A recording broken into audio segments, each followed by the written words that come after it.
Hasta aquí las noticias, muchas gracias por acompañarnos. Llega Café Las Palabras a Canal 26 y nos reencontramos a las 0:30 en resumen final. Hasta luego. La puerta de un bar y ver a Buenos Aires pasar y pasar.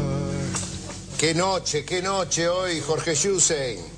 Fíjese que nos acusan de machista. Ustedes saben que esta mesa nos acusan varias veces de machista. ¿En serio? Mire quién tenemos hoy. Lía Méndez.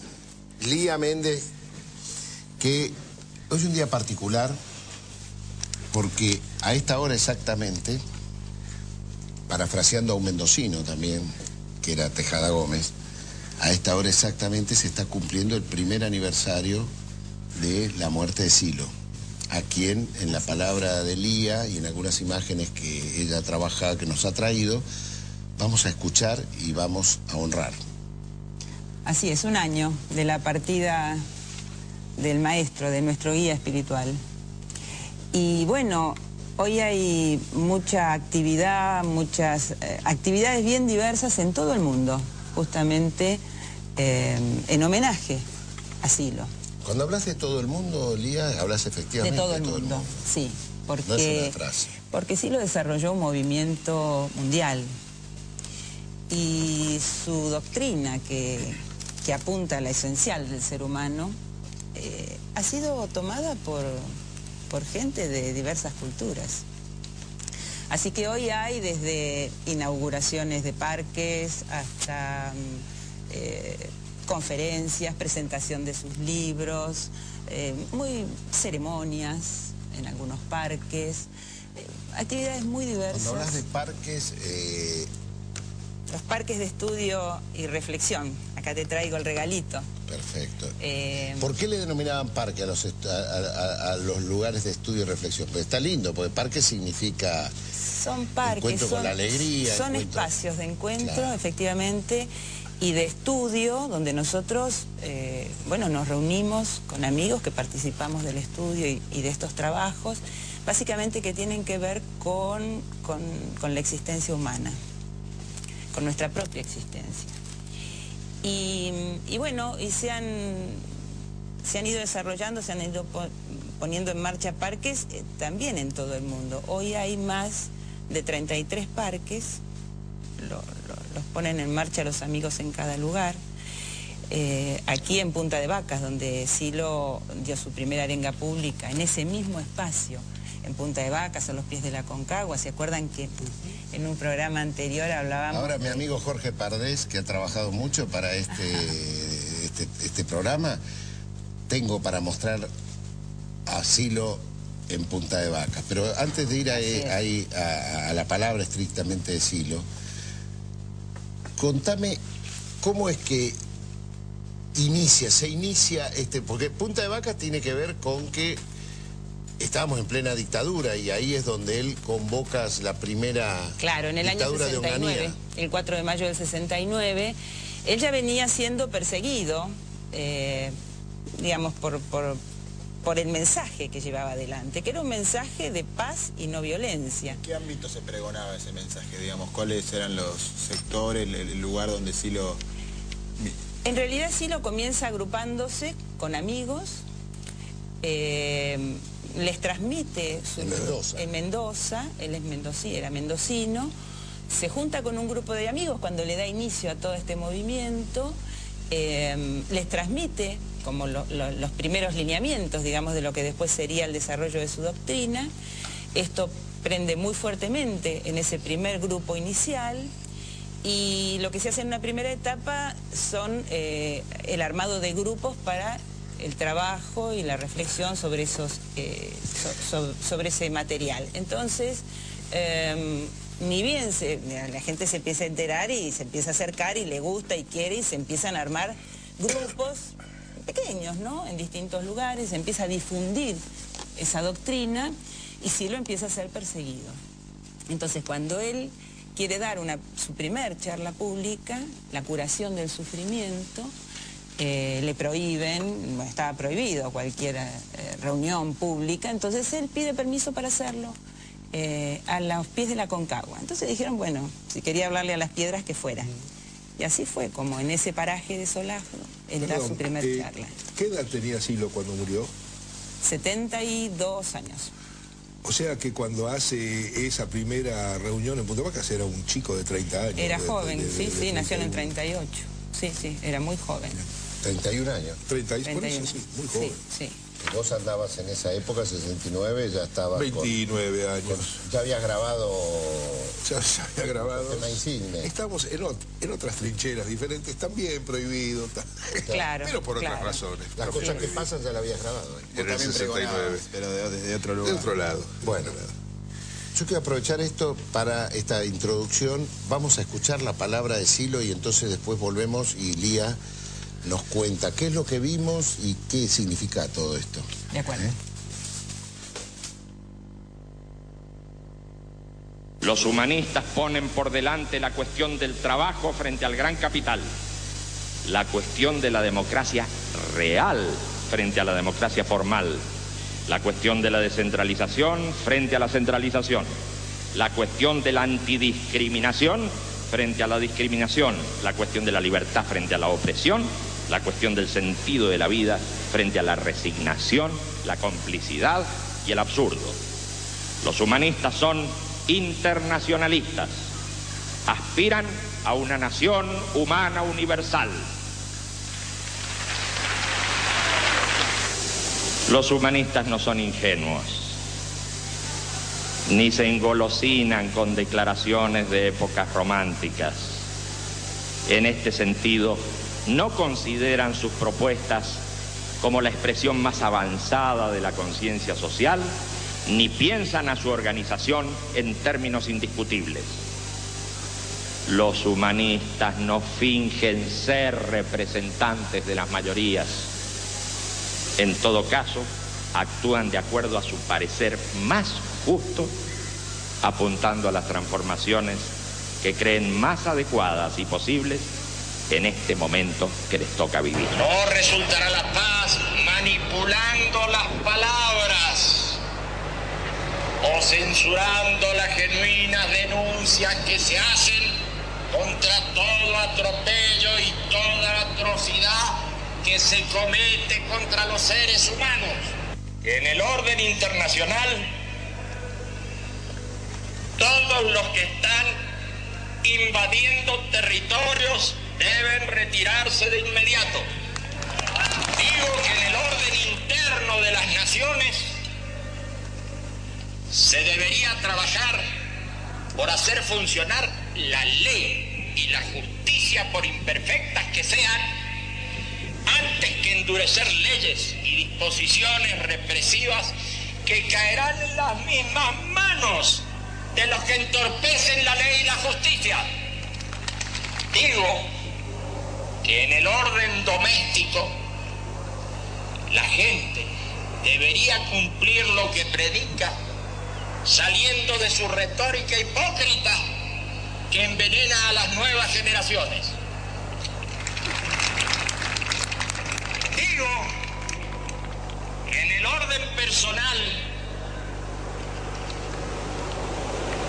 cada uno debería esforzarse por lograr que coincidiera lo que se piensa con lo que se siente y lo que se hace, modelando una vida coherente y escapando a la contradicción que genera violencia. Quiero decir que no está instalada todavía a nivel general y global la defensa de la vida humana y de los más elementales derechos humanos. Únicamente cuando la violencia nos roza en nuestra vida civil a través de hechos delictivos de sangre nos alarmamos. Pero no dejamos de glorificar los malos ejemplos que envenenan a nuestras sociedades y a los niños ya.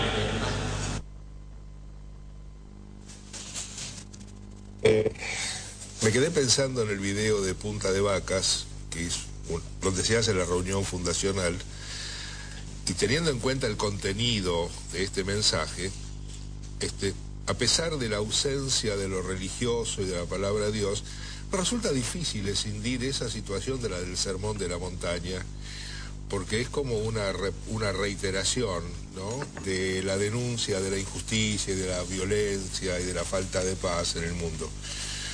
No digo que ustedes lo hayan tomado como un mesías, ¿no?, pero digo, me parece una simultaneidad interesante. Una cosita, avalando lo que dice Jorge, es que ese lugar, Punta de Vacas, es la que produjo el milagro, avalando más la tesis de aquel Sermón de la Montaña, porque fue cuando la dictadura le había prohibido todo, la del longaniato, y fue una multitud la que fue a escuchar pensando, los militares le prohibieron y lo dejaron hablar ahí solamente pensando que iba a ir él y uno más. Así es. Y fue la multitud que se congregó ahí, por eso quedó como gesto simbólico, ¿no? Sí, y en ese momento fue muy interesante porque, digamos, además de la cantidad de amigos que fueron, se pudo realizar porque había mucha prensa internacional. Y entonces, en ese momento, la cantidad de prensa que hubo, de algún modo avalaba la posibilidad. Claro, impidió, digamos, porque lo dejaron hablar a las piedras, pero estaba rodeado de fusiles. O sea, no es que fue a hablar a las piedras tranquilamente, claro, así que... No vaya a ser que las piedras se rebelasen, ¿no? Exactamente. Ahora, así que, sí. Ordenándonos un poquito en base a lo que hemos visto, Lía, en el primer video, que es, retrospectivamente, vos me contabas que fue en Chile donde se filmó. Sí. Él hace el planteo político y social que es el leitmotiv del fundamento del humanismo. Sí, digamos, ese fragmento es de la presentación del libro Cartas a mis amigos. Él específicamente en esa parte que hemos visto habla de la sexta carta a mis amigos, donde está contenido el documento humanista, donde se incluye, digamos, todo el planteo político-social de Contanos un poquito qué es el planteo político-social. Y Silo, digamos, un poco él lo enunciaba, que era como la introducción del documento, plantea los lineamientos del humanismo, del nuevo humanismo o humanismo universalista, y desarrolla, digamos, como no solo esos lineamientos, sino la actitud humanista. Es decir, cómo es llevar adelante, desde lo político y lo social, esa letra escrita. Entonces, lo que nosotros veíamos, digamos, de paso, felicitación, agradecimiento y saludos a Miguel Gomis y a Daniel Tesorieri, que son los que han hecho este trabajo muy difícil, porque hay, digamos, hay muchísimo material sobre Silo y ellos han sintetizado y han tomado, es muy difícil tomar y de algún modo queda como fuera de contexto, y sin embargo ver ese fragmento ya, digamos, nos da una idea de él y de lo escrito, ¿no? Ahí planteaba él cuando decía la cuestión del capital, de la centralización en relación a la descentralización. Pone por delante la cuestión del capital, del trabajo en relación al capital. Pone por delante la cuestión de la antidiscriminación frente a la discriminación.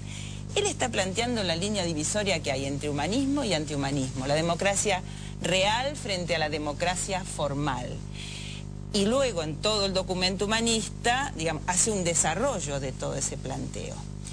De todos modos, esa es la sexta carta a mis amigos. Entre el 91 y el 93, él escribe 10 cartas que las envía a sus amigos, de los cuales además pide que vuelvan, digamos, que le hagan la devolución, e incluso que nosotros, sus amigos, pudiéramos plantear dudas, etc. Entonces, él va escribiendo, arranca la primera carta, las primeras 3 cartas plantean, digamos, la crisis actual, año 91, la aceleración de los cambios sociales, personales, cómo influye la desestructuración que se va produciendo en los países, en las instituciones, una desestructuración que él plantea llega hasta el individuo y llega hasta la conciencia del individuo, la conciencia individual.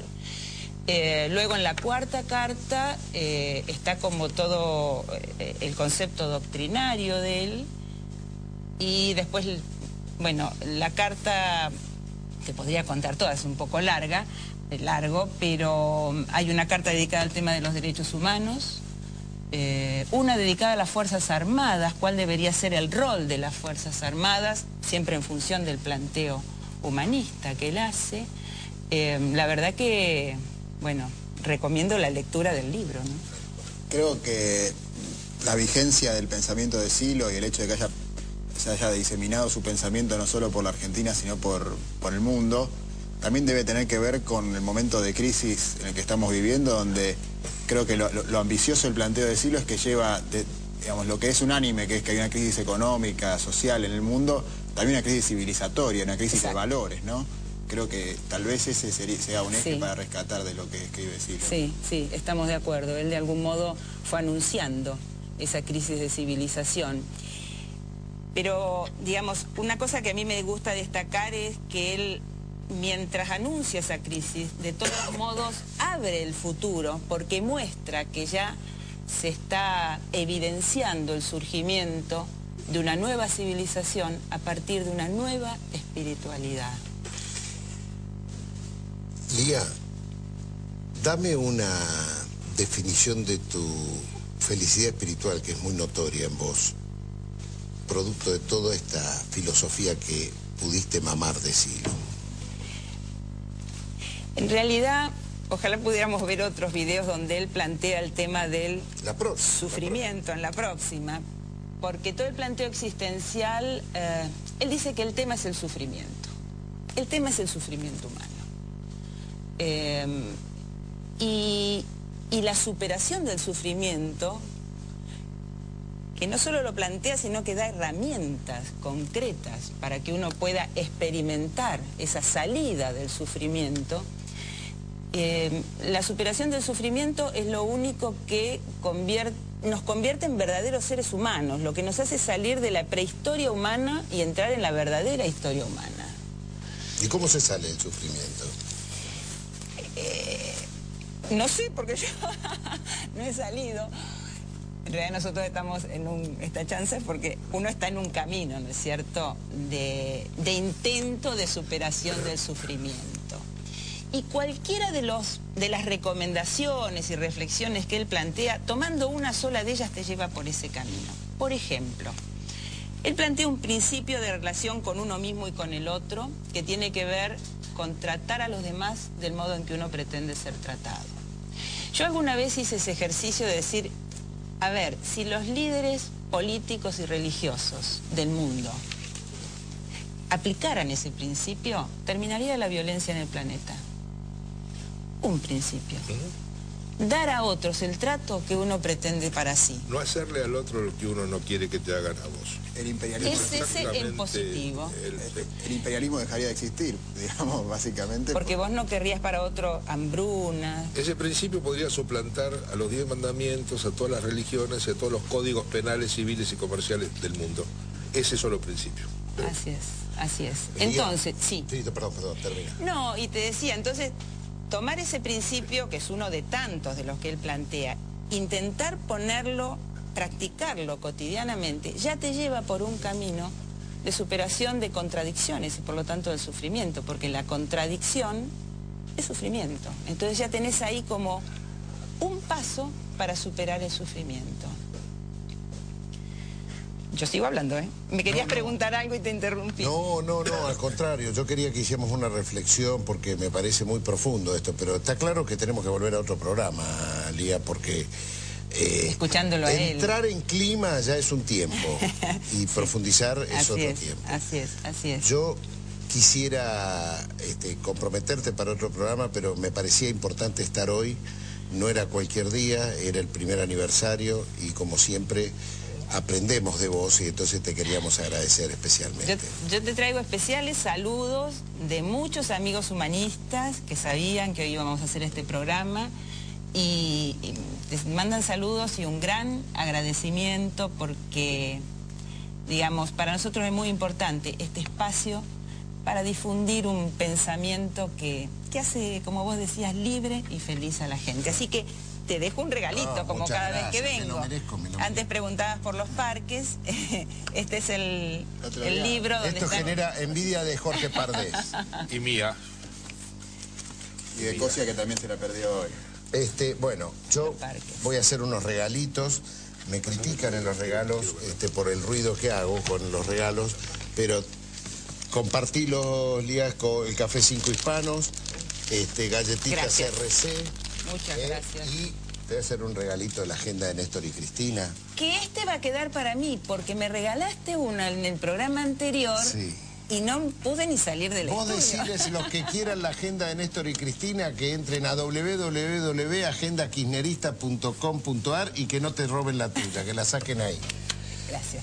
Y esa historia de amor que se refleja en esta agenda es la misma historia de amor que recomendamos ir a ver, que es la historia de amor de Juan y Eva, que es la película que ayer se estrenó, y que reventemos los cines, el cine argentino, y muy bueno y de muy buena calidad. Es la historia de amor de Perón y de Eva. Damos fe que la hemos visto con Eduardo en el próximo bloque vamos a tomar algo que dijo Juan Manuel, y vamos a hablar de este pensamiento civilizatorio con uno de los jóvenes pensadores de este momento, que es el senador nacional Eric Calcaño, Antonio Eric Calcaño, hijo de su padre, gran hijo, gran nieto. Está dejando bien a su familia porque había que heredar ese nombre y apellido. Nos encontramos con Eric. Gracias. Buscando una mina, pero lo violan pasando la esquina. Pasa el verdugo con su picana y al tiempo que pasa me mira con ganas. Pasan dos tuercas corriendo picadas.